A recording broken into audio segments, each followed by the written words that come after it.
Everyone has a unique gift, and Mike, the creator of the One Life podcast, believes most people don't know how to use their gifts or what they are. Mike wants you to see things from a different perspective and be true to yourself. The One Life podcast unites the world through art, fashion, music, and film. It inspires, motivates, and creates positive energy, love, and compassion to all communities and creates an equal playing field for all. On the One Life podcast, they cover topics like building relationships, overcoming adversity, habits of healthy people, and much, much more. We only have one life to live. Be yourself and live your truth. Add the One Life podcast to your playlist. That's the number one NE Life. Available on Spotify, Amazon Music, Apple Podcast, and your favorite podcast platform. Okay, welcome to a very special episode of the One Life podcast. I'm Nicole Stevens, and of course we have Mike Reed. How are you? I am doing great. I'm actually excited. How are you? Are you excited? I'm super really excited. Good. You're not more excited than I am. I think I am. I bet you're not. I bet you I am. Look at Brenda. I bet you. I can prove it. How? I'm not. What? I'm not, because I was told kids watch this show. Never. Go ahead. Anyways, today is such a special episode because it is your 100th episode. Yes. Yes. And so to celebrate that, we're going to shift the focus a little bit more onto you. Okay. So you use your platform to interview so many people from the community, small businesses, and that gives us a way to talk about us, to talk about our stories. And through those interviews on your show, you'll share like a little bit about yourself, but we want to dig deeper. So today we're flipping the mic, learning about the man behind the podcast. Oh, I love that. Yes. You're a professional at this. I try. I've been practicing in front of the mirror a little bit this week. You do great videos. I watch your videos too. Do you? They're a little rambly, but they're fun. They're you. Yep, they're me. But today's about you. I know, but see, I never make it about me. But I'm actually excited about this, and I'm truly grateful. And I got to say this: I'm truly grateful that you approached me with this idea, and I thank you for that, for even acknowledging it and wanting to do this. So thank you. I truly appreciate it. I'm glad you're excited, because when we talked the other day, you didn't seem very excited about it. I was just holding it in. Yeah. I didn't want to make a big deal. Yeah. It is a big deal, though. Okay, yeah. 100 episodes is a big deal. How do you feel about that? When I first started, I'm all about commitment, right? So I had, in my mind, when I first started, I said, I'm going to do a year. But, there's only 52 weeks in a year, right? And I think I was in my 20th episode, and I watched a video from Gary Vee. And, you know what Gary Vee is? I don't know. Well, he's a big motivational speaker. He does a lot of social media. He's an investor in Facebook, Twitter. Like, he's one of the original investors in that, though. So he's pretty big. But anyway, he does a lot of social media videos, and he gives a lot of great advice. So I was watching one of his videos one day, and he was talking about podcasting. And he said most podcasters fail between their fourth and eighth episode because they don't get the instant gratification or the instant numbers like right away. And he said, in reality, like, it takes just as long to build a podcast as it does like social media. Like, he always, like, social media takes like a year, 2 years to build social media. But he was like, podcast specifically, he said, you're not going to see anything until your 80th, 90th episode. So that made me rethink, like, okay, well, obviously I got to go past a year. Because I said I was going to just do a year and reevaluate it to see where I was, to see if it was even worth, continuing. But when he said that, I made a commitment to myself to say, okay, I'm at least do 100 episodes. Because I wanted to see the growth. I didn't want to stop at 50 and cut myself short. So I was like, okay, let me do 100. So I'm at 100 today. So what's the future of it then? We're going to see. Are we going to do 101? We're going to see after this interview. Oh, yeah. We'll find out at the end. But it's a lot of work. Mm-hmm. It's not easy. And mind you, like, I didn't do all this on myself. Right. Like, I've had 3 great co-hosts that helped me. I had, people like you that supported, Brenda over Pretty Little Poppy. I've had a lot of background support that a lot of people don't see. So, and even the guests that come on here, like, I think out of 100 episodes, I probably maybe didn't have a guest for like maybe 4 or 5. That's impressive, to be real honest with you, because I've talked to other people that started podcasts and they kept saying their guests kept, counseling on them and all that. I've been very fortunate and blessed that a lot of people, they don't counsel on me. Like, they look forward to coming on the show. And it's people from all different things. You have a lot of unique guests. Right. On your show, So, for sure. So I'm very grateful for that. So it's just not me. It's my guests. It's everybody. Like, we all made this, and it's never about me. I do this for everybody else. Yeah. But it is a lot of work. But the work is well worth it, though. Are you proud of it? I am. Are you? I truly am. I truly am proud of the 100 episodes and what I've created and accomplished. I was actually talking to my brother last night about it. And, I told him, I was like, man, if you have, because I don't know if you've ever watched one of my episodes. I know some of my family, sisters and brothers do, but I don't think this particular one because he's so busy. But I was just telling him, like, dude, like, I've really created something out here. Mm-hmm. And I am proud of it because everywhere I go, like, people know me from it. I'm glad to hear you say that because you were telling me it's hard for you to feel proud of yourself. Yeah. Well, I mean, it is. Like, obviously, I know, like, I've been extremely blessed in my life. Mm-hmm. Like, I don't take none of it for granted, especially coming from where I grew up and all the struggles I had to go through to even get what I have. Like, I am very proud of myself for even getting through all that and accomplishing the things that I've accomplished. I feel like there is just a part of me that there's still a void somewhere, and I'm not sure where that is or what it is.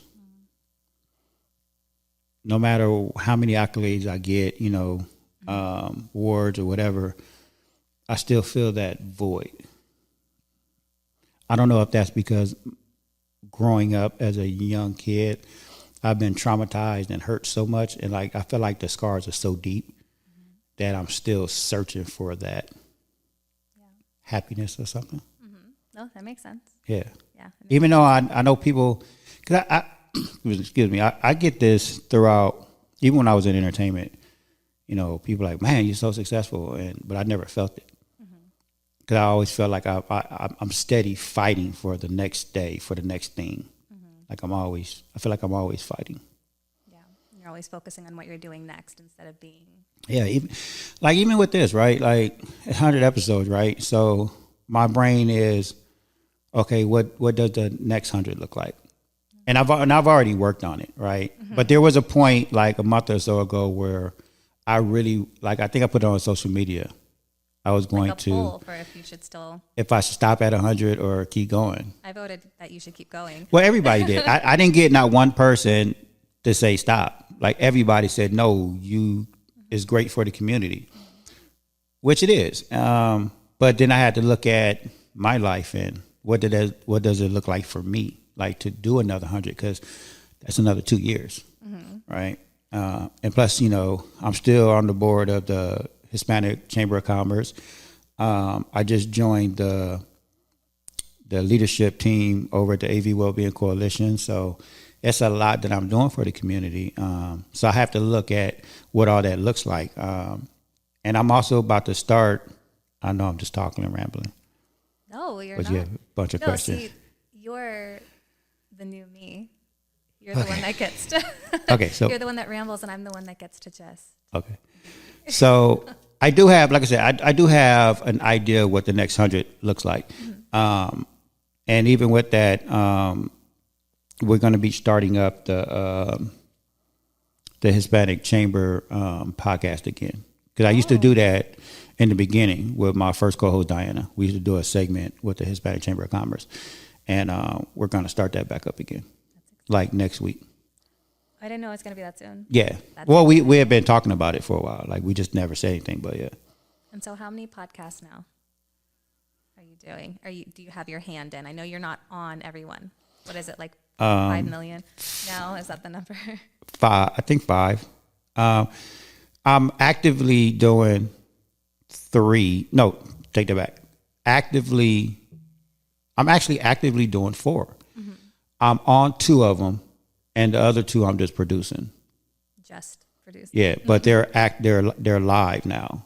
So we're actually shooting, and then there's 2 more that that are still in development. We haven't started yet, but it's still in talks and development. So that'll be 6 that I'll be doing.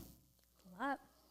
It is, but it's fun. Everybody likes it, and I actually want to do more because I know that everybody wants to do a podcast, right? But it's not easy. But it's easy for me because I have this skill set, just from having the entertainment background.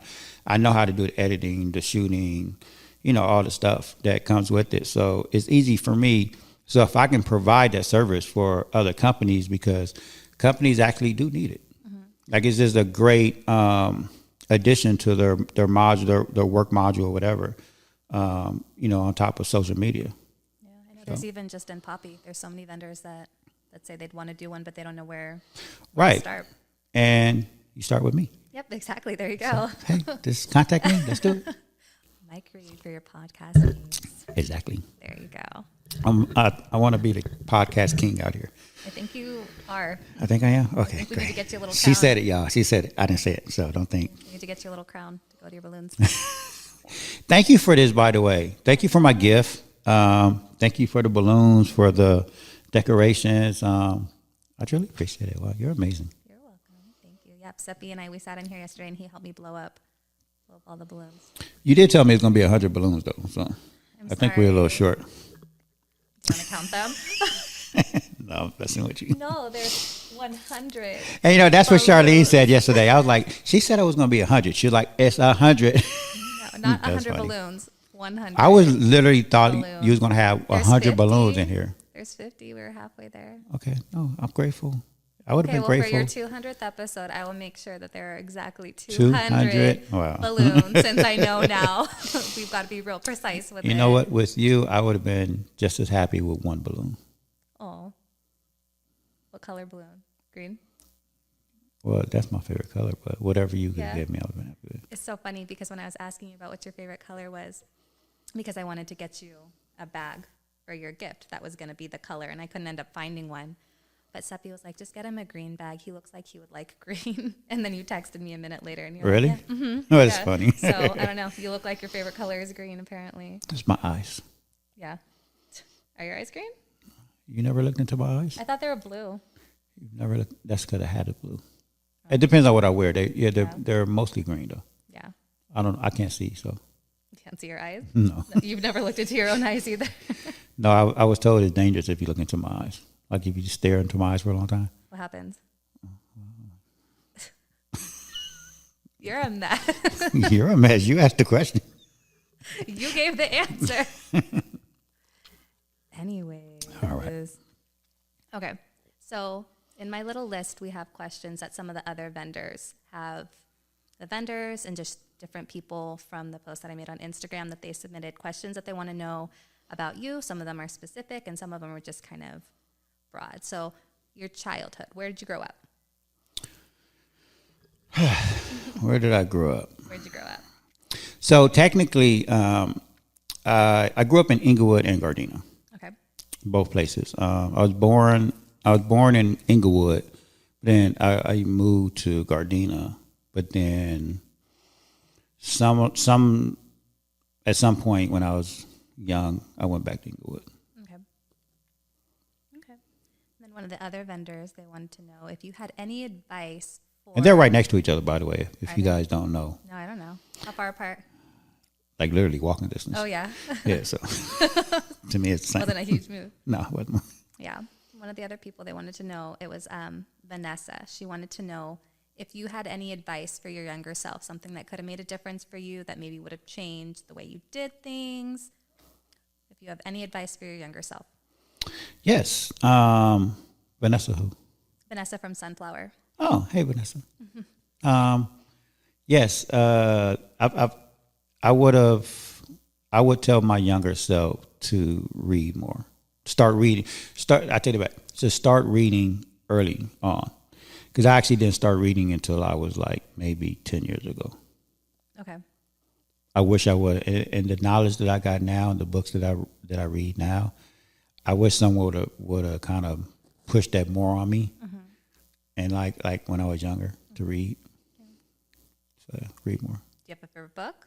Yes. What's your favorite book? Alchemist. Alchemist, really? Okay.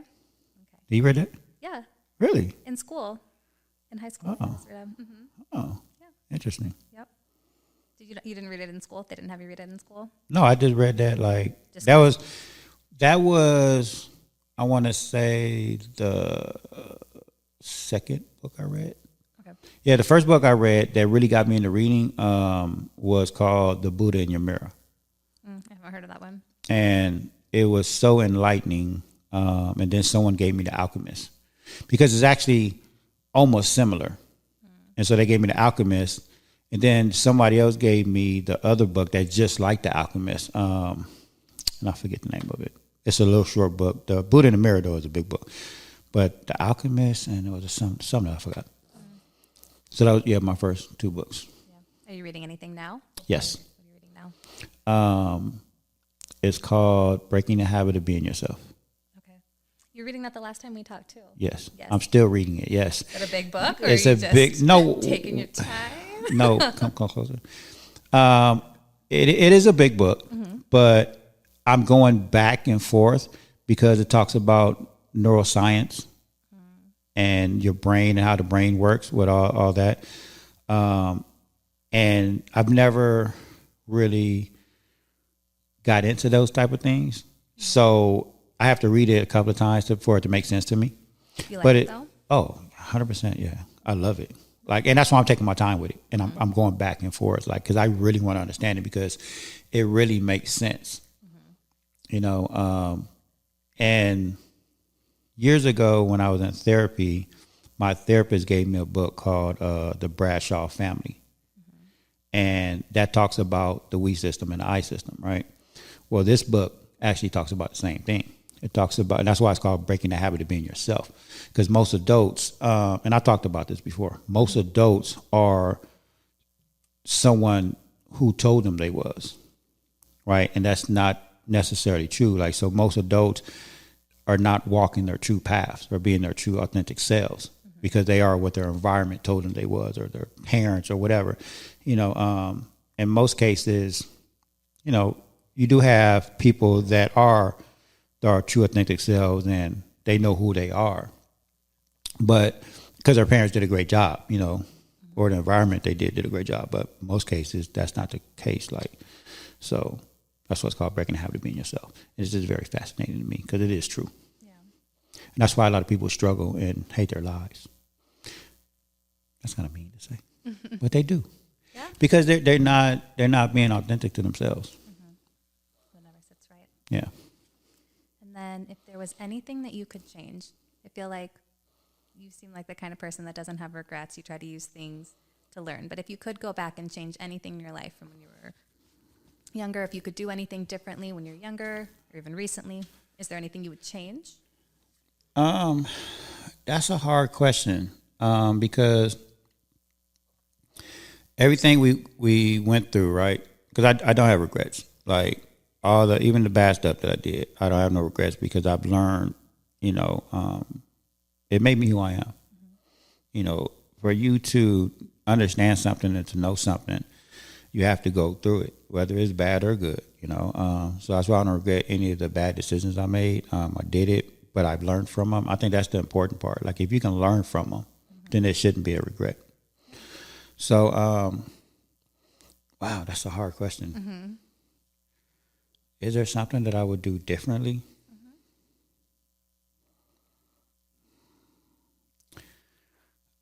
You know what? No. Because I like who I am today. There are moments, there are things that I wish would have went differently. But if I would have done things differently, would I be where I'm at now? Yeah, it would be different. And I'll give you a prime example. So, I was married twice. So with my first wife, I was married with 25 years. And we got 2 kids together and they're grown. When we got a divorce, I asked for a divorce and I'm the one that left. because I felt the tension in the house. I felt that the energy wasn't right. And I knew that if I stayed, I was going to cause more problems. So I decided to leave. Now, and this is probably the one thing in my life that I struggle with by asking myself, well, what if I would have stayed? Well, if I would have stayed, how would we be right now? Because like today, me and her are good friends. Mm-hmm. We all have a great relationship. We've all grown, which is the important lesson of it. It's kind of like a double-edged sword, right? Mm-hmm. Like I tell people all the time, the tools that I have now, if I would have had these tools when I was married to my first wife, I would have saved my marriage. Mm. But it took me to leave to get the tools. Mm-hmm. But see, if I wouldn't have left, I wouldn't have had the tools. So where would I be? Right, so it's full circle. Exactly. Yeah, makes sense. So, but, because we do have a great relationship and, with the kids and everybody, even like our friends, like we still have the same mutual friends and everybody like, hey, you guys should get back together because we were together for so long and everybody always thought we were the perfect couple and we're friends. And it's like, yeah,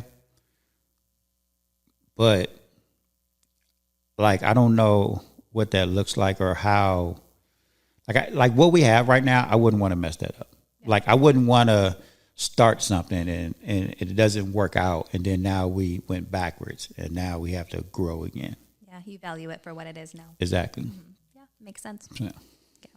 So back to like the book that you're reading and about how some people aren't their true authentic selves. You feel like you are your true authentic self? 100%. Yeah, 100%. 100%. Yeah. No doubt. And it's crazy because even with taking the applied positive psychology course that I just finished a couple of months ago, I really learned more about myself. And now that I have like really strict boundaries, like I have no problem with telling people no now with a smile and being okay with it and not having to feel bad. So I really feel that. Yeah. What are 3 qualities that you value most about yourself? 3 qualities? 3 qualities. Or it could be more. What do you value the most about yourself? That I'm consistent. Mm-hmm. I'm loyal. And that I am fair. You are? And then what are 3 qualities that you value in other people most? And other people? Yep, and other people. When you meet people, what helps you to connect with people when they have what type of qualities? What are like 3 qualities that you really value in the people you choose to surround yourself with? Their energy. I connect more with energy. Like I can walk into a room and feel the energy in the room, and like even when I'm talking to somebody, like I can tell if they're being genuine or not. Yeah. So for me, if someone is like honesty is really big for me now. I actually just had this conversation with somebody the other day. Like honesty is such a big thing. Like once you lose trust and you lie about something. And I'm not saying I've always been like that. Like I've had to learn. But I've learned that honesty and trust is what makes things really happen. Yeah. So to answer your question, for someone, 3 qualities, energy, like they have to have good energy. They have to be genuine and kind. Kind is big too. Yeah. So. Okay. So in your positive psychology course that you took, you said it was like an 8-month. It was 8 months, I think. Yes, it was 4 months of curriculum and then 7 months. So 4 months of curriculum and then 3 months of project.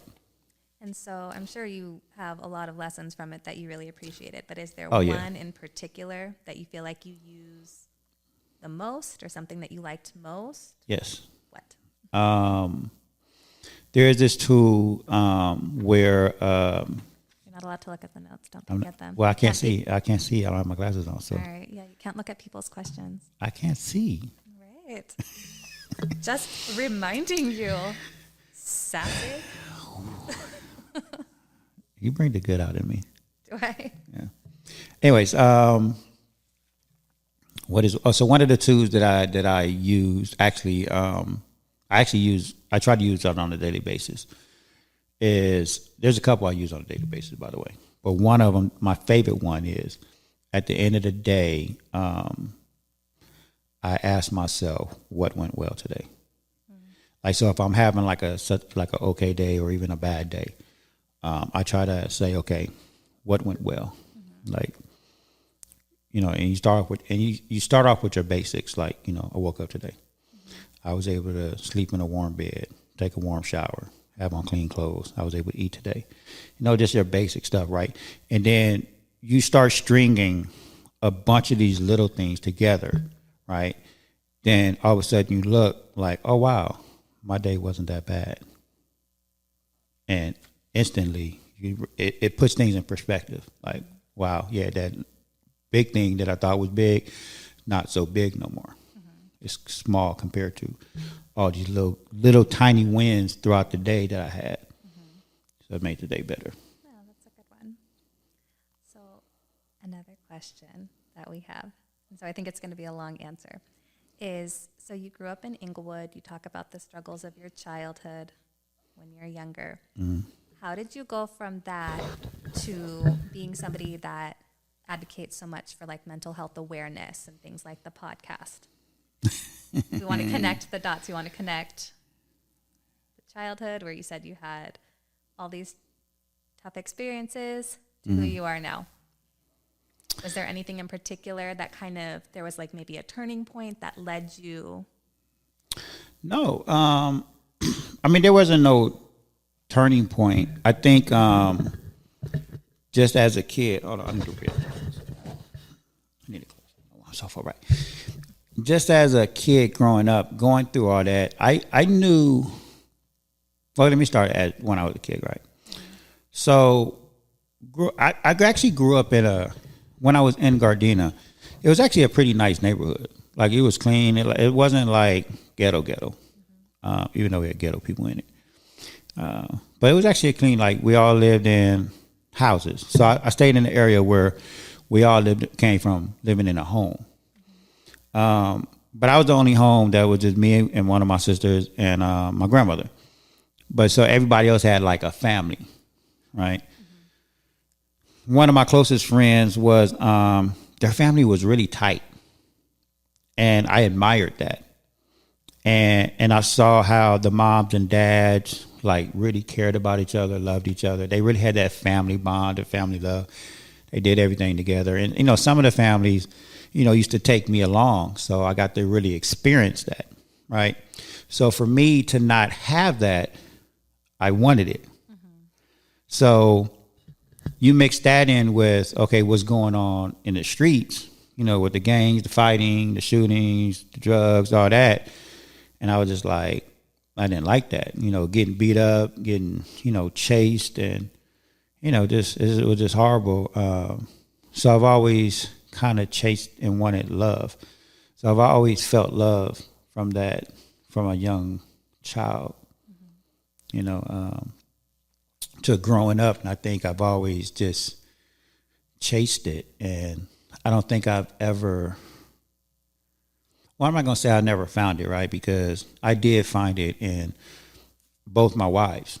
And that's why I like being in a relationship, because I've always had that connection with matter of fact, I've only had 4 serious girlfriends in my whole life, by the way. So all my relationships has always been long term. They've always had that type of relationship where it was like we're best friends. Like, so we do everything together. So again, going back to, I was always searching for that love. So with everything that goes on in the world, and just seeing everything, all the struggles and ups and downs I've had, I've always just wanted to just kind of do my part and put something positive into the world and not so negative. answer your question? Yeah, it did. It wasn't so long, huh? No, it wasn't. Okay. But so how did you get started with that? Like, what made you start the podcast? Like, how did you get in that direction? The podcast? Yeah. That actually started during the pandemic. Because so with the pandemic, with everything being shut down, you know how everybody was doing like Zooms, like Zoom meetings and Zoom calls. So at the time, right before the pandemic, I was still in my career in entertainment, and I was already planning a 3 to 5 year exit, like transition, because I wanted to get out. So I was already planning my 3 to 5 year transition period. Just so happened the pandemic hit. I was doing like stocks, crypto trading, and I got really good at it. So I was actually one of those people that made a lot of money in crypto, like during the pandemic. So I started teaching like these online courses, and I had like a big following. And I had partnered up with one of my mentors at the time, and he had a huge following. And so he had his group, I had my group, and we used to come together once a week and do these Zoom calls. And a lot of times I ran the Zoom calls. It was crypto trading, but also mindset training. So we did both, because we looked at it like you have to be in the right mindset to even do any of this stuff, right? It's just not about making money like in the stock market. Like, we was really putting people in a mindset of like, look what's going on with the world in the pandemic. Like, this pandemic can hit at any time. So we wanted people to be aware of that and be prepared so they're not struggling in life. So anyway, so I started doing Zoom calls, and with the mindset training, a lot of people was like, oh, wow, you should do a podcast. You should, do motivational speaking and all this, right? And I just kind of had it in the back of my mind, like, I'm not the one to do that, right? Because remember, 35 years, I was always behind the camera. So for this was kind of new for me. So I kind of got thrown into it. Just like even with the podcast, when I first moved out here, I was actually doing a film project. And I happened to be doing a photo shoot with my first co-host, Diana, downtown LA. And we was in this loft. And the loft actually had a couple of rooms, but one of the rooms was a podcast studio.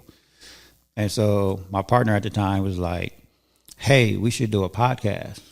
And, he knew me from, doing all the Zooms and all that. And he was like, we should redo a podcast. I'm always the type of person that was like, okay, let's do it. Like, I don't really talk about a lot. Like, I'm all about actions. Like, if I'm going to talk about it, let's do it. So I said, okay, cool. We have the room for X amount of hours. Let's take an hour break and just record a show. So we actually did. We took an hour break after doing a photo shoot, and Diana was doing the photo shoot. So while she was there, I said, hey, you be the guest, and we're going to just run the show. So she was like, okay. So we did it. And then once I edited it and put it out, I got a lot of great feedback, and people liked the chemistry. However, my partner at the time, he had said that he didn't want to do a podcast. He said he wanted me to do it. Oh. So I was like, I didn't want to do it by myself. Yeah. But then but people was telling me how they liked me and Diana, like our chemistry. And so then I asked her, I said, hey, like, do you want to do a podcast? Like, do you want to do this again? And she was excited about it. She was like, yeah, let's do it. So that's how it became just me and her. Okay. So that's how that started. And it just kind of grew to what it was. That's what another one of the questions was who was your first interview? But it was Diana. It was Diana. Yeah, she was the guest. That's interesting. No, I didn't know that. Yeah, she was the guest. What was your first, what was it about? Just about her? Well, yeah, because it was about the show that we was actually doing for her. So the show was for her, and we had another guest on there too. Her name was Tiffany. So so the photo shoot was really for Diana and Tiffany, but the podcast show was really focused on Diana and what we was doing with her show. Sorry, I lost my spot. And then somebody else, they wanted to know, did you have any of the podcasts where maybe there was like a certain interview that you connected with the most? Even if it's not one like you related to, just one where you found it interesting, or just, I don't want to use the word favorite, but one that you really enjoyed doing, an interview that you really liked. Honestly, it was the first one. Yeah? Yeah, because like even if you go back and listen, like it's like it's up there still. Like if you go listen to the very first show that I ever did, again, mind you, I've never been in front of the microphone, right? But for some reason, and I never liked the sound of my voice or the way I looked in front of camera. But for some reason in that studio, when we had these mics in front of us and I was running, like my partner told me to run the show, and I was like, okay, I actually didn't know what I was doing. But I have producer skills. So I just kind of just jumped into it. And like 2 minutes into the show, you'll even hear him say, like, you're pretty excited about this. Like, wow. Like the energy was just so high.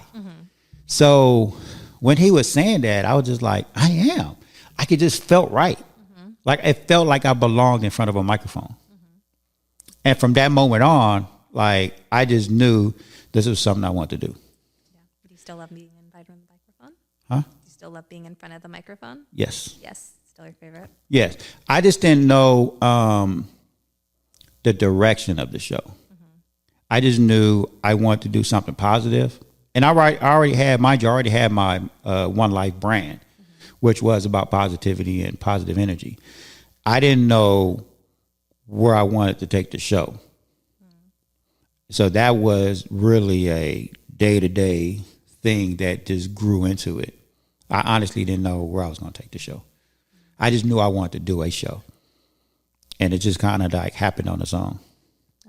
Now. Right. And then the positive psychology came along with the second Diana, because she was in the first cohort class. And then me and her started talking about positive psychology. So it just made sense for me to kind of like take the show from positive energy to positive psychology. And then with Tanya being on, because she was in my class, it just made sense. Yeah. So, is that still a direction you think you're going to go? Yes. Yes. Okay. 100%. Positive psychology and well-being. Like I think that's where the show is now. You know, that's why like when I have guests on, you know, obviously we talk about, you know, their businesses and you know, how they got started, but it's really about their story and their well-being. It's like what I really want to focus on. Okay. And then what is your proudest accomplishment? If you had to choose one thing that you feel really, really proud of, what would it be? It's a hard one.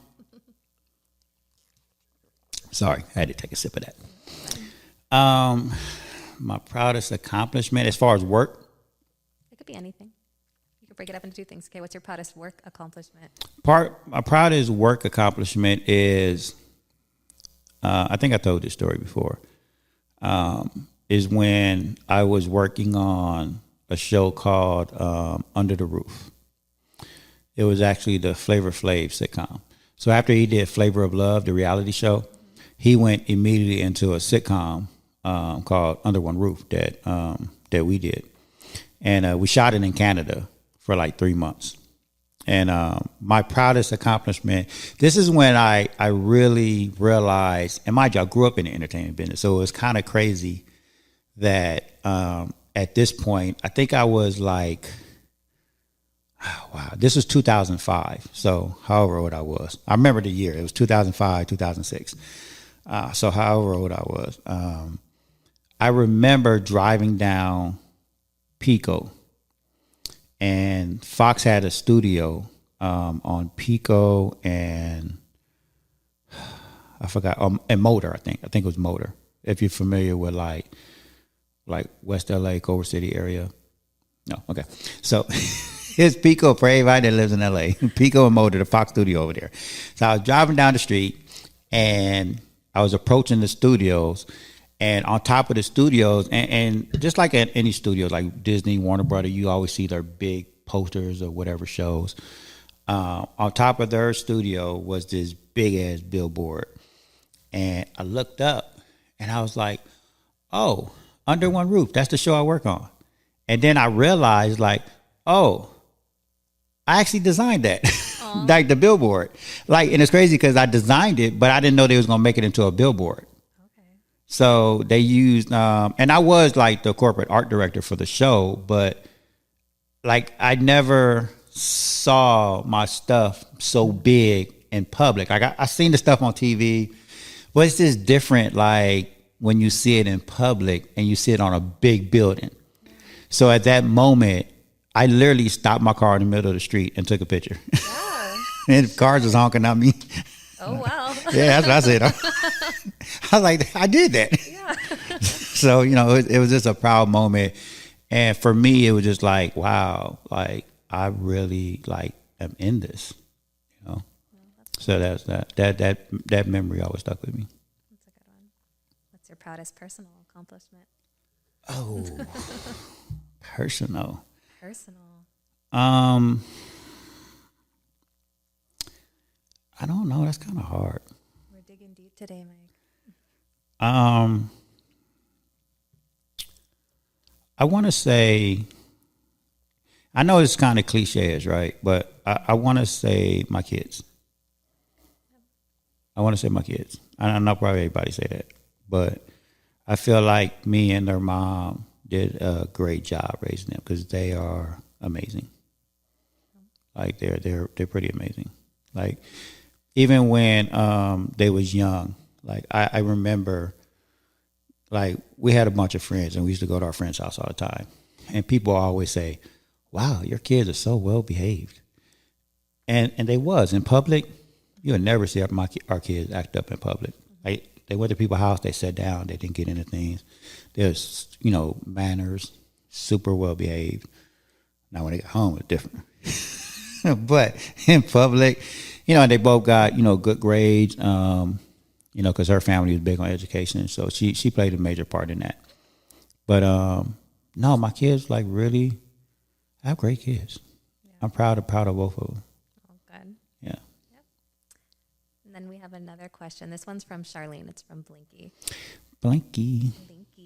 So she wants to know, dead or alive, anybody, if you could have the chance to interview anyone, whether they're dead, alive, who would it be? I remember her asking me this question too. I know. I was curious if you were going to have the same answer, or if it was going to change. No, you know, to be honest with you, I thought about it. And my answer is still the same. Is it? Yep. Who is it? Jay-Z. And why? Because I feel like we kind of grew up the same. And I see what he's become. Obviously, he's a billionaire and I'm not. But, like, we kind of took the same path. Like, I respect him and look up to him because we took the same path. And we did what we had to do, you know, when we was young to get out of the ghetto, to get out of the neighborhoods, right? We didn't look at it as like a career. Like, we're going to do this forever. Like, it's a means to an out. And that's how we looked at it. And I see that's how he looked at it. And once he got out, like, he did great things. He does a lot of things. And I respect what he does because he does it quietly. Like, he doesn't go on social media and brag. He doesn't go on social media and talk about other people. He does things so underneath the radar, and it's amazing. Like, I love it. Like, it's never about him. And I always say that. Like, it's never about me. So when things I do, like, it's never about me. That's why it's always hard when people, like, give me things or acknowledge. You know, even when I coach my son's soccer team, they give me these awards. Like, I'm always like, and I tell them every year, like, don't give me an award. Don't give me nothing.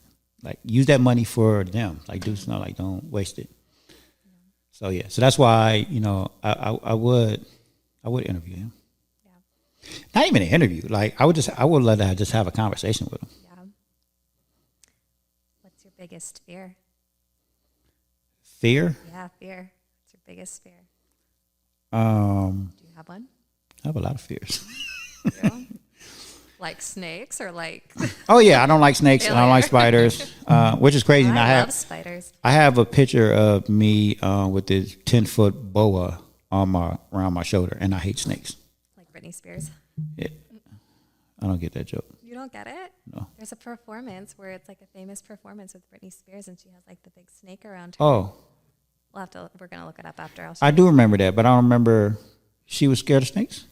She wasn't scared of them. I'm saying, is that like what your picture was like? Oh, yeah. Yeah. Well, yeah, but you could see the fear in my face. Yeah. And I was like, take the picture, hurry up, hurry up, hurry up. I just wanted the picture with it, but because my friend had the boa and he took it around. I knew it was safe because he took it around kids in schools. Like he did that. Yeah, so I knew it was safe. So snakes and spiders. Well, yeah, but that's not my, and you're talking about it life though, right? Yeah, but the snakes and spiders thing was a good little segue. My biggest fear is, honestly, this is my biggest fear, and it goes back to what we were talking about earlier about that void in me, right? Like my biggest fear is me leaving this world and not making a big enough impact.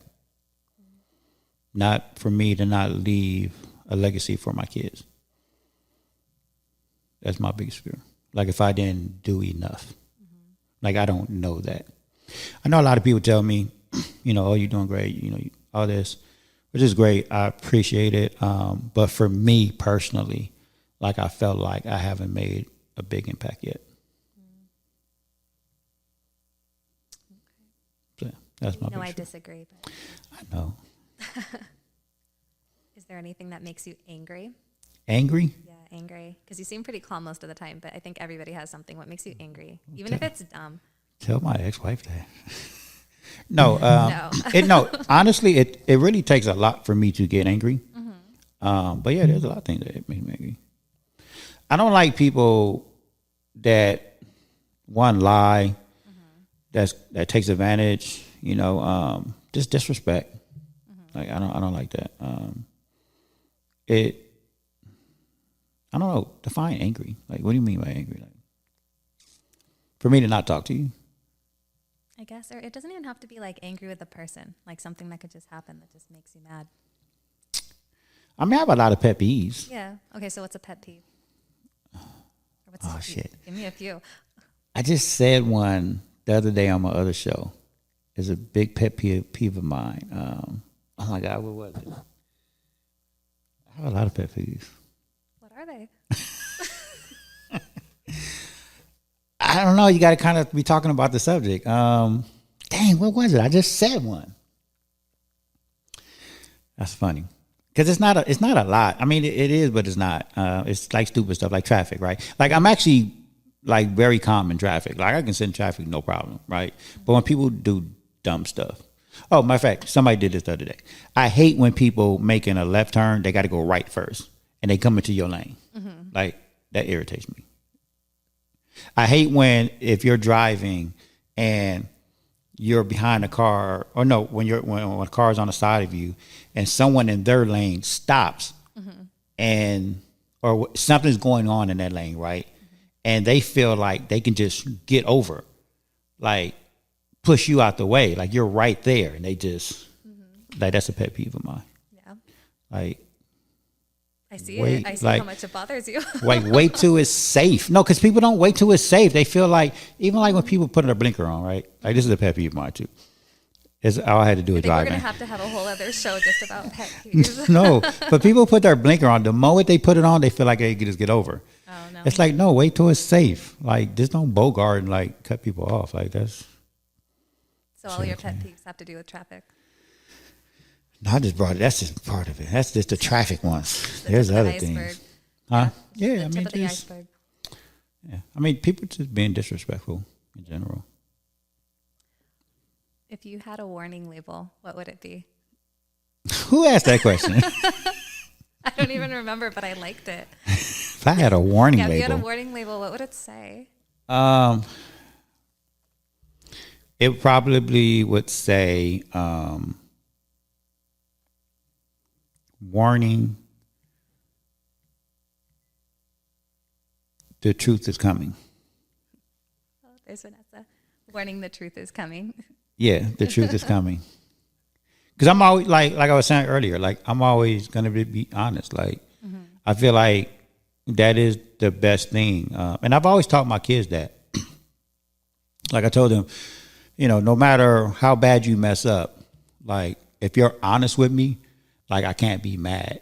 I might not like what you did, but I won't be mad at you. You can get past it. Right. Yeah. So for me, yeah, it's this, you know, it's be honest. Like and that's why. So it's like leading by example, right? Mm-hmm. Like if I'm honest with you, then I really do expect you to be honest with me. And I tell people all this time, like we can be honest with each other. I think I even told you that one time. Mm-hmm. Like just be honest with each other. I think that's the best policy. Then we have some trivia questions. I thought those was a trivia question. No. Okay. No. So, Right, go ahead. what's your favorite food? Sushi. Sushi. What's your favorite movie? Ooh. Depends on what genre we're talking about. Comedy. Comedy? Yeah. Harlem Nights. Okay. Oh, no, wait. That's a hard one because I worked in comedy. Comedy is my thing. Okay, then what's a okay. Harlem Nights. Okay. Because that was just a classic movie with all like the classic comedians. Sex Tape. Okay. What? You ever seen that one? No. I know what it is, but I haven't seen it. This fucking shit's hilarious. I'm Okay. sorry. That movie is so hilarious. Like even if you're not in like I feel like everybody got to watch that movie because it's Cameron Diaz and I forget the guy's name. It's just so hilarious. It's stupid funny. I do like stupid funny. Okay, you would like it. Yeah. Okay. And it's not about like sex. I mean, it is, but That's not the whole thing. It's not the whole thing. Like it is really about the sex tape that they made. It's hilarious. So that's one of my favorites. Have you ever seen the trailer? Do you know what it's about? Have you ever seen what? The trailer. Yeah. You saw a trailer to it? I saw the trailer, but I haven't seen the movie. It didn't make you want to go see the movie? Mm-mm. Dude, I can watch that movie every night. You never get sick of it. No, it's just funny. Like, it's just hilarious. Like how they made the sex tape and now they got to go. Cause, damage control. Yeah, damage control. It's hilarious. It's funny. I'm laughing now because I'm just playing it in my head. It's funny because like when the guy first finds out that it's out there, mm-hmm. like some kid was blackmailing him, talking about, hey, I saw your tape. Mm-hmm. And he thought he had deleted it. So it's all about, it's in the cloud. Oh. You know, so when he was explaining to Cameron, his wife, like, hey, you remember when I said I deleted it? He was like, well, it's in the cloud. And she was like, well, go get it. He was like, well, you can't go get it. She was like, what do you mean? Like, just go get it. And he was like, babe, it's the cloud. Like, you don't go get it. It's the cloud. And she's like, I don't give a fuck what it is. Like, go get it. Like, those things is funny. Like, because she don't know what the cloud is. She's not tech. So it's like him trying to explain it to her was funny. Okay, well, then what's your favorite drama? Do you have a favorite dramatic movie? Ooh. Yes. The one with the married couple that died together. The Notebook? God damn. Huh? Like the Notebook? Notebook, yeah. Oh, that's romance. Oh. What did you say? Drama? Yeah. I guess it's dramatic, though. I mean, Okay. that counts. Dramatic? I don't even know. I just said it, but I guess I don't really know what it means. To me, that's a... Isn't it a romantic drama? No? I don't remember. It is now. That's what it is. It is now. We We just just made it ourselves. into it. That's what it is. Okay. And then what's your favorite animal? Do you have a favorite animal? Dogs. Dogs. A specific dog? Shepherds. German Shepherds? Mm-hmm. Yep. Me too. That's my favorite dog. Really? Yep. I have one. I don't have them anymore, but we used to. I grew up with them. We had Shepherd mutts. I have a white one right now. Do you? All white Shepherd. Nice. Do you collect anything? Collect? Uh-huh. Do you have any collections? Yes. What do you collect? I'm really going to make a joke. I collect kind of want you to say it. What were you going to say? sex tapes. Do you? No. Wait, why you look at me like that? You're like, do you? Because of what you just said. Like, your favorite movie? Your favorite Really, collection? I don't even have anything to play a tape on, like VHS tape. I don't even have it. I don't even have a DVD player no more. But it's funny is because I have a lot of DVDs. I have boxes full of DVDs. So you collect DVDs? No, I don't collect DVDs. Sounds like you collect DVDs. You hoard DVDs. Hoard DVDs. More like, yeah, I don't know what to do with them. I don't know why I have them. But that's not what I collect. I collect. Like it is. I collect paper money and coins. Paper, money, and coins? Yes. Anything else? Do you collect cigars? For some reason I thought you did something with cigars, no? I don't collect them. I mean, I did have a pack that was a collector's item. Okay, maybe that's what I'm thinking. But I was talked into opening that packet, and I did. And I smoked them. I have one left. But yeah, but I don't collect cigars. No, I smoke them. No. But no, just paper money and coins. Do you know what that is? Mm-mm. Are you curious to know what it is? Yeah, I want to know what it is. Tell me. So paper money is like money. Dollars. But they're specific. So like the $2 bill, right? Mm-hmm. Blue notes. You ever heard of blue notes? Mm-hmm.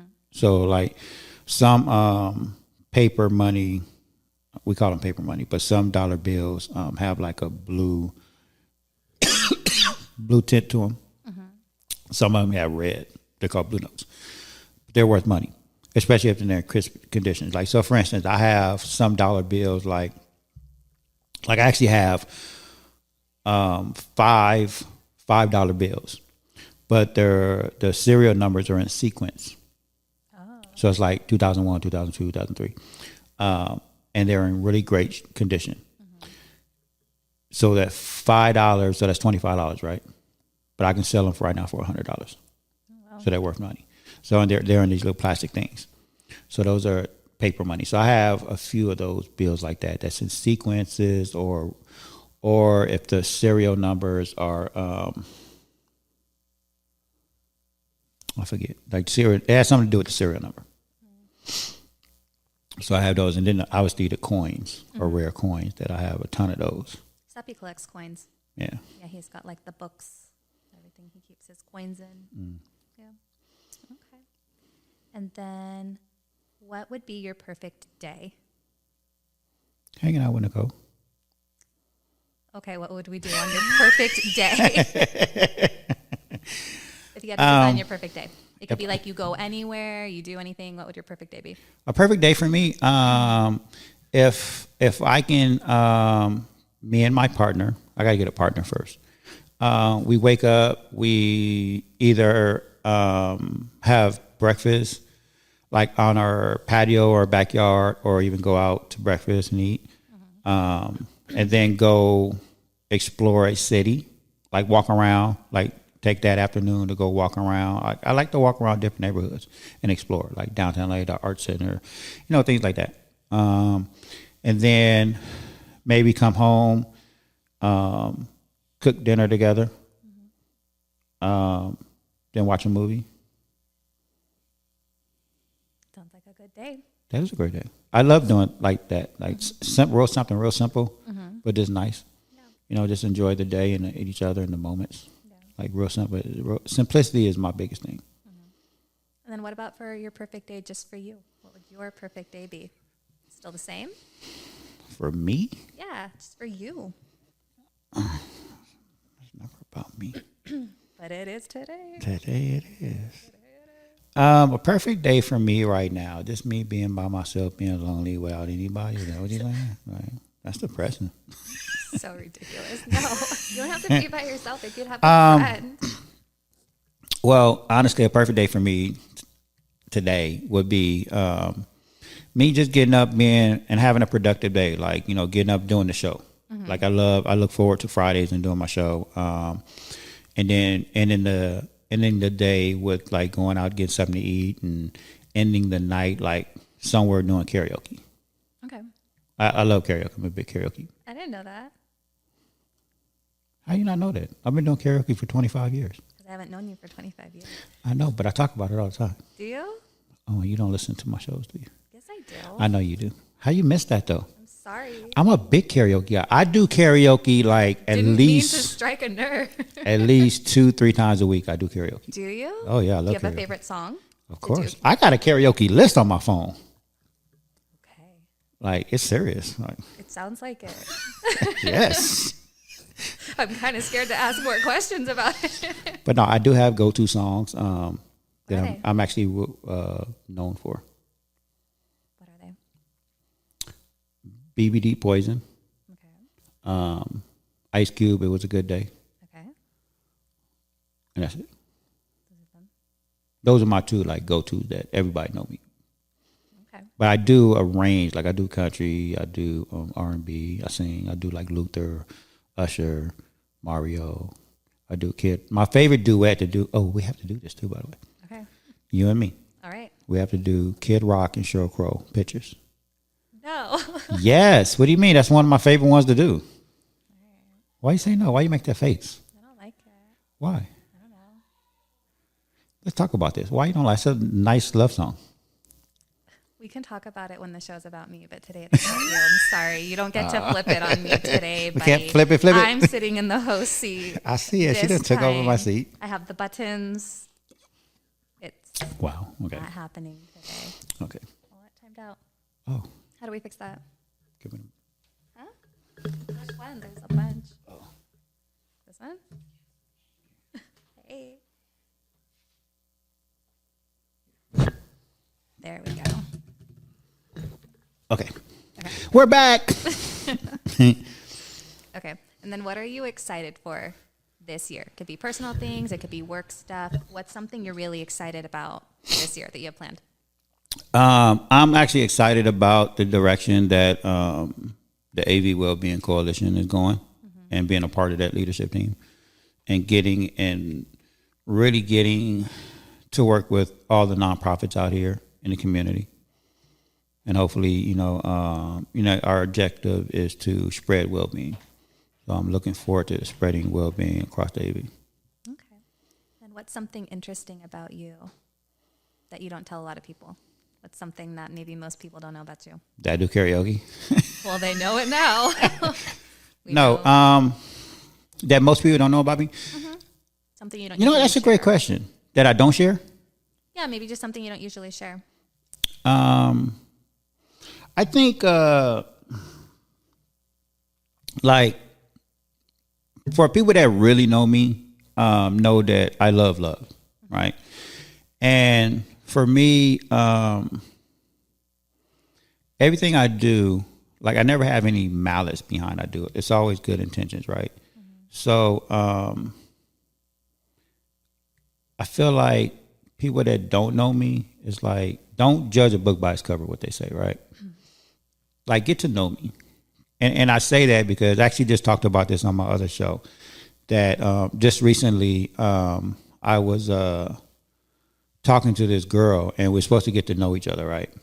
And we've had a couple of conversations, a few conversations rather. And one day we was at the bar, and the bar, like, it was a group of us, people started talking about sex. And we kind of joined in the conversation. Well, she went back and told her friend that, oh, I don't know if I like him because he always talks about sex. I'm like, that's your takeaway from me? Like, if you know me, like, and if you really got to know me, like, look at all my social media stuff, right? Like, get to know me. You'll know my educational level and conversation is like way goes beyond just sex. Right. I had a conversation with the bar. It just so happened the topic was sex. Right. And mind you, when me and her, we went out one night, I did bring up sex. So that's the takeaway, but that's the takeaway she went with, right? But that's only because if I go out with you and we get to know each other, I just feel like that is a topic that is important. You can't have a relationship without the physical part of it, right? Am I wrong? You're not wrong. So I brought it up. Just because it got brought up in the bar, I didn't bring it up in the bar. It got brought up. I like sex, though. I'm not going to deny that. But it's more that, like, that's not all what I talk about. So she made it seem like that's all I talk about. Oh, he likes talks about sex all the time. I was like, wow, dude, like, you really didn't take the time to get to know me. Like, so to answer your question is like really get to know me and see where my heart is and what I'm really about. Like, be present. Like, when you get to know somebody, like, be present. Don't just assume or take one piece of something and run with it. Right. So that's what I would say. Did I answer your question? No. No? I don't know. The question was, what's an interesting thing about you that you don't share? That is interesting. No? Okay. I don't know. It's not about you. It's not about me? It's not like an interesting fact about you. Oh. Like an interesting, like... I don't know how to answer that, though. Like, because I think different people... Or something that you think that maybe people don't know about you. Something you like, something, I don't know. Well, I guess where I was trying to go with that conversation is that I'm actually a loving person. Like, I love, like, and I don't deny that. Like, I am, like, someone called me clingy one time, and at first I was like, I'm not clingy, but you know what? I think I am. But I like that. Okay. Like, if I'm with you, like, my love language is touch. So I've had to learn to, like, embrace that. Yeah. Like, so if I'm with you, I'm always gonna want to hold your hand. Like, if we're sitting on the couch, I'm gonna touch your leg. Like, I like that. So if I'm clingy, I'm clingy. So what? Would you rather me go touch somebody else? There you go. I'm just saying. That's true. And then, is there a question that you wish I had asked? Something that you wish you could have shared that I didn't ask you about?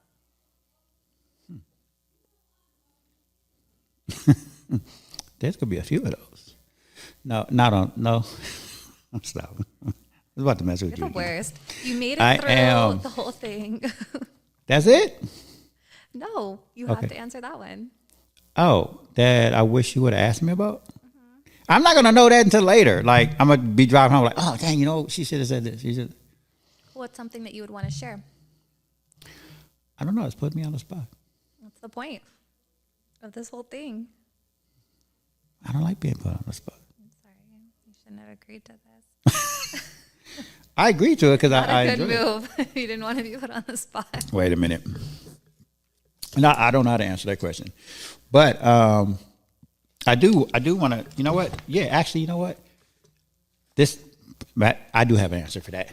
I wish you would have brought this up. So here. The things that we love and appreciate about you? Yeah, so tell us about that. What is that?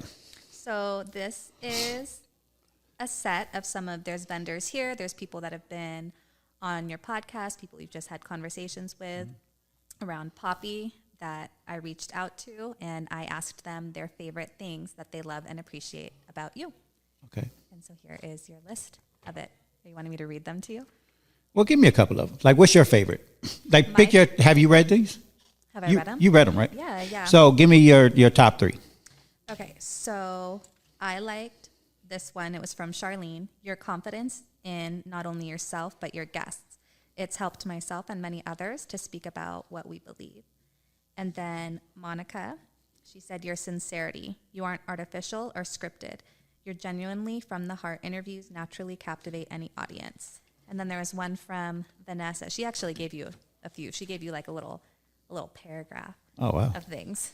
And so she said, I appreciate your direct and honest advice and how you use your personal struggles as an example in life.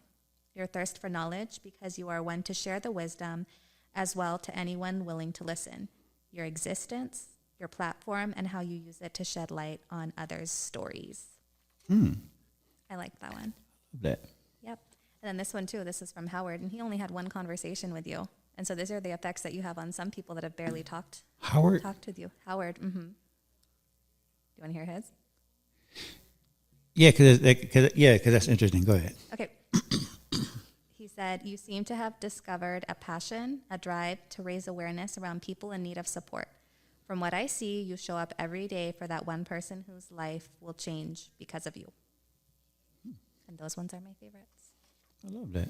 I appreciate that. Thank you for everybody that participated in that. Wow, that's amazing. Yep. So there's nice ones on there. They're all nice. I guess I should have responded. Or at least told me. No, I thought it was funny. No, that's not funny. I almost, hi. Who's that? I have no idea. Oh. I get that a lot. People, I walk down the street, people are waving to me. I'm like, oh, hey. I know a lot of people. Apparently you don't. A lot of people know you, but you don't know that. That part. A lot of people know me. But that's true though, because that's actually like everyday life for me. Like I'll be somewhere and people be like, oh, hey, Mike. And I'll be like, hey. No, true story. My first wife, when we used to walk around like malls or something, people would come up to me and be like, hey, man, what's up? And as soon as I walk away, I look at her and be like, hey, who is that? She'd be like, God. fool, he said Mike. Like, I don't know who that is. You're famous. No, because I just meet so many people on a daily basis. Especially like karaoke, right? Like, I'm not shy. Like, when I do karaoke, like, I talk to everybody in the bar or wherever I'm at. I do duets with a bunch of people. Like, I have fun. I don't just stand there on the stage or wherever it is and just like sing. Like, I interact with the people. So we have fun. So a lot of people know me from that. Like, just like on the show, right? Like, I'm like the same way when it comes to like a bar karaoke place. Like, people, like, I stand out. And the confidence, because I'm just up there and people are like, wow, you did an amazing job. And it's like to me, I was like, I'm just being me. Like, I'm just having fun. Right. So a lot of people are like, you know, karaoke, they shy, whatever. And I'm like, dude, just go up there and have fun. Like, you don't worry about, I don't worry about what people think. Like, I'm up there for myself having fun. It's an escape for me. Yeah. And to be honest with you, that's why I started karaoke. Like, it was an escape. So I just go out there and have fun. But people know me from that. They be like, oh, you the good day guy. I get that a lot. Or you the poison guy. You know, because they know me from those songs. Yeah. So it's like, oh, what? Matter of fact, I had we have time, huh? I'll tell you a quick story. Yeah. I was at Madrano's last week, and I met a friend of mine up there, and we were just catching up because we used to do karaoke up there, you know, a couple years ago. And I left, and then he ended up talking to these girls, and one of them was like, "Hey, where'd your friend go?" And he was like, "Oh, he left." And I was like down the street, and so he called me. He was like, "Hey, Mike, come back." I was like, "Why?" He was like, "Oh, this girl want to talk to you."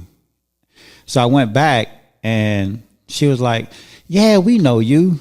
We used to know you from 2 years ago when you were doing karaoke here." And like, so people know me, like, but they don't come up to me and say hi. Like, if I'm at a store or something, they're like, "Oh, hey, I remember you from around." So that's what I'm saying. Like, I don't know people. It's like they know me, but they don't be saying hi or anything. Yeah. So. Yeah. You're like, do you want my autograph? You want my autograph? Want a picture? Okay. So those are all the questions that I have. Thank you for opening up and for doing the interview. Did I answer all your questions? Is there a question that you personally want to know?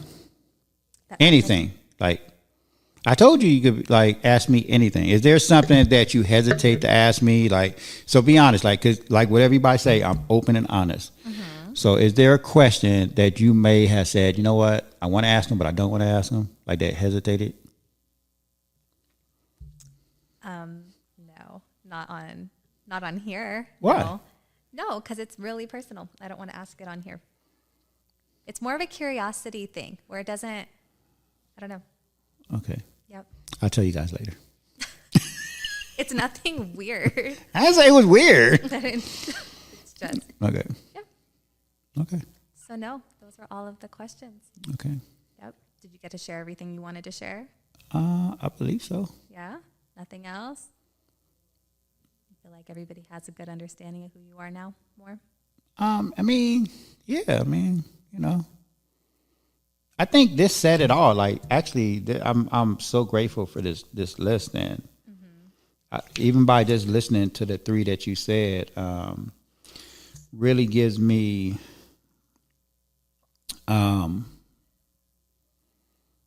it gives me, what's the word I'm looking for? Satisfaction that I am walking in my purpose. Good. Like, honestly, like, cause I do honestly question that sometimes. A mentor of mine that I'm actually working with the AV Wellbeing Coalition, she asked me if I have the capacity to be like doing all this stuff, because she knows everything that I'm doing. And and she said, "Oh, matter of fact, it was Lisa. She was on the show a few weeks ago, right?" And she had asked me a question. I forgot what the question was, but it had to do with, am I, like it's hard, like what I do. Because she understands what I'm doing, what I'm trying to do. And it is a struggle sometimes. Like, there'll be days where I'd be like, I don't want to do it no more. Because it is hard. Like, people think it's easy. I even had a friend of mine.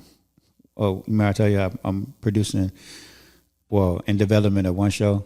Mm-hmm. And she said, but Mike, all you do is sit there and you just press a button on the camera. I'm like, no, it's really more than that. Like, not just pressing a button. I'm learning a small little smidge of that. But it's draining even mentally, like to even have these conversations, to be open and authentic. Like, it's not easy, so there are days where I do like say to myself, like, I don't want to do it no more. But then I think about, people like this that write things like this. And because I get comments like this all the time. Yeah. And I truly appreciate it. Because that's what keeps me going. Because I'm like, okay, if I can reach one person and one person feels that way, then I am doing what I'm supposed to be doing. Yeah. And I'm appreciative of that. So I do genuinely appreciate. I'm going to frame this, by the way. Are you? 100%. Because this is what keeps me going. Yeah. Like, honestly, like, because it's not easy doing a podcast like this. Mm-hmm. Being open and vulnerable and, like, telling your story.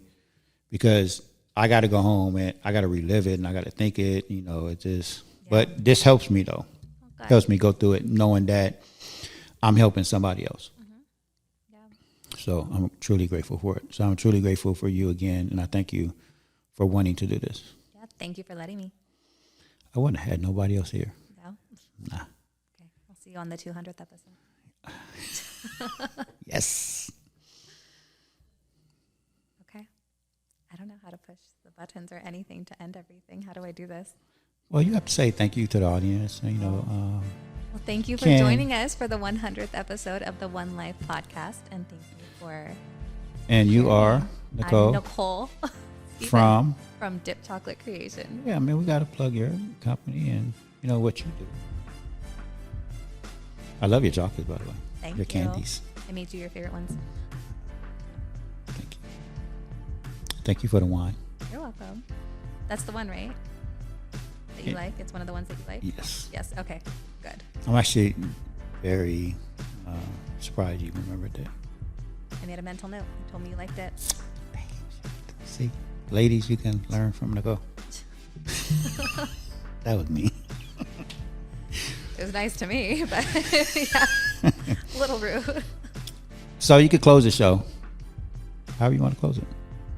What's your mic drop? I don't know.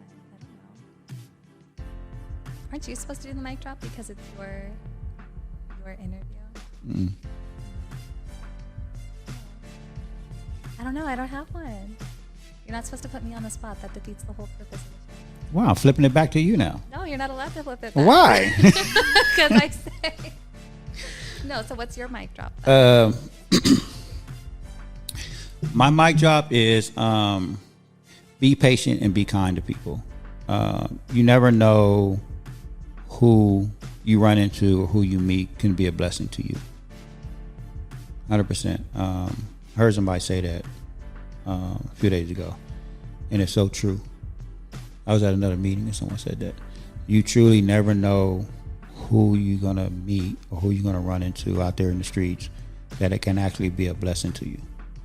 So don't judge a book by its cover. Get to know somebody and be patient with people. We all going through something every day, and, life's not easy. So have patience and just be kind. Good one. Thank you. Thank you. All right, y'all. We out here. Thank you.